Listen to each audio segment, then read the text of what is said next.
क्या आपको पता है कि बंगाल का प्रथम गवर्नर कौन था? रॉबर्ट क्लाइव बंगाल के प्रथम गवर्नर थे।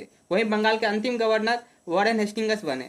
फिर 1773 का रेगुलेटिंग एक्ट आता है, वहां से बंगाल के गवर्नर के पद का समाप्त करके बंगाल के गवर्नर जनरल का पद बनाया गया। तो बंगाल के प्रथम गवर्नर जनरल जो थे वो वॉरेन हेस्टिंग्स थे। बंगाल के अंतिम गवर्नर वॉरेन हेस्टिंग्स, बंगाल के प्रथम गवर्नर जनरल वॉरेन हेस्टिंग्स। फिर बंगाल के अंतिम गवर्नर जनरल जो थे वो थे William Bentinck. William Bentinck Bengal के अंतिम गवर्नर जनरल थे, जो 1833 के एक्ट के तहत बंगाल के गवर्नर जनरल का पद समाप्त करके भारत के गवर्नर जनरल का पद लाया गया। तो भारत के प्रथम गवर्नर जनरल फिर बने विलियम बेंटिक।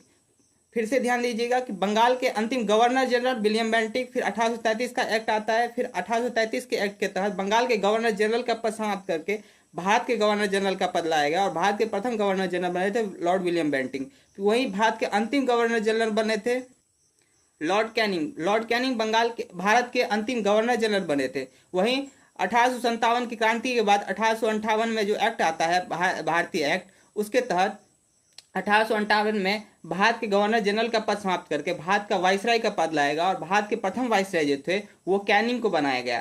कैनिंग भारत के प्रथम वाइसराय बने, वही अंतिम गवर्नर जनरल बने। धन्यवाद।